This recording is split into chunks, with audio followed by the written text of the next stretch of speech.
आदतों की शक्ति सीख ली तो जीवन बदल जाएगा। दोस्तों, किसी ने सही बात कही है कि दूसरों की समस्याओं का आनंद लेना बंद कीजिए, वरना ईश्वर आपको वही गिफ्ट कर देंगे, क्योंकि भगवान वही तो गिफ्ट करते हैं जिसमें हमें आनंद आता है। आदतों को लेकर के आपने बहुत सारी कहानी सुनी होंगी, जैसे आदत से मजबूर होना पुरानी आदत है, जाते आते जाएगी, बहुत सारी कहावतें हैं। जैसी आदत है वैसा जीवन, लेकिन आदत ऐसे नहीं बनी है। दरअसल हम जिंदगी के नाम पर आदतों को ही जीते हैं। बहुत सारी आदतों को एक जगह इकट्ठी कर ले तो जो बनती है वह है हमारी जिंदगी। नमस्कार दोस्तों, बहुत समय पहले की बात है। एक राजा था जो अपनी प्रजा और अपने परिवार का खूब ख्याल रखता था, लेकिन राजा को अपने आदमियों पर कुछ दिनों से संदेह था और उस राजा के 3 बहुत ही खास मंत्री भी थे जो उसका काम संभालते थे।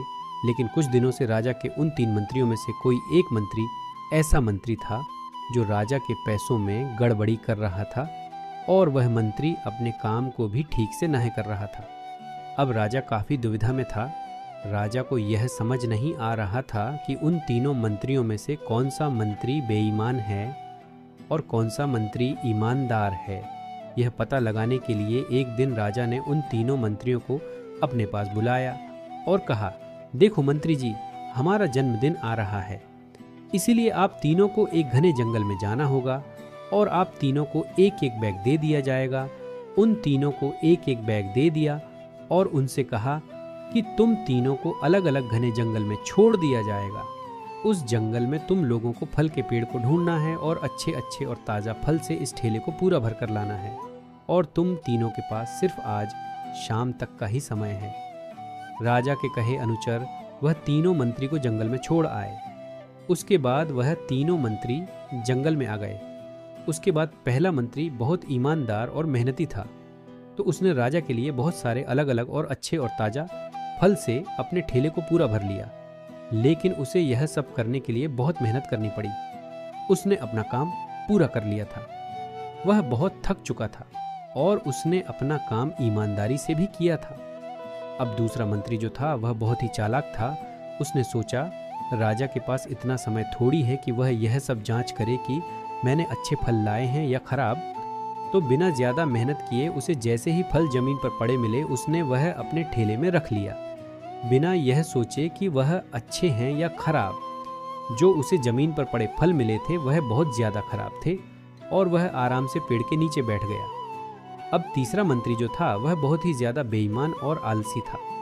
उसने सोचा कि राजा सिर्फ ठेले की लंबाई और वजन ही देखेगा, यह नहीं देखेगा कि उस ढेले के अंदर क्या है और कितनी अच्छी और ख़राब चीज़ें हैं।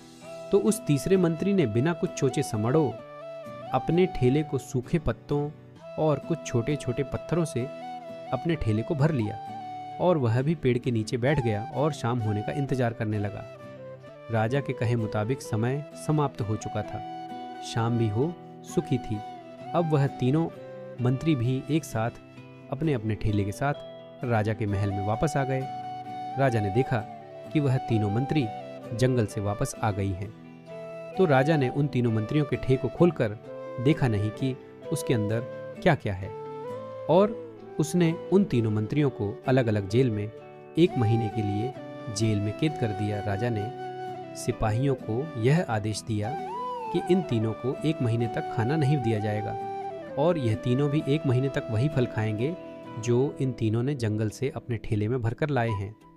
और उन तीनों मंत्री को राजा ने जेल में कैद कर दिया। तो जो पहला मंत्री था जिसने अपने ठेले में अच्छे और ताज़ा अलग अलग फल अपने ठेले में जमा किए थे, उसने जेल में 1 महीना आराम से गुजार लिए, अच्छे फल खाते हुए जो उसने खुद जमा किया था। उसके बाद जो दूसरा मंत्री था जिसने बेकार और ख़राब फल अपने ठेले में रखे थे, उसे वही बेकार और ख़राब फल 1 महीने तक खाने पड़े और वह उस जेल में ज़्यादा दिनों तक टिक नहीं पाया और कुछ छोटे छोटे पत्थर ही थे, तो वह 1 महीने के लिए क्या खाता।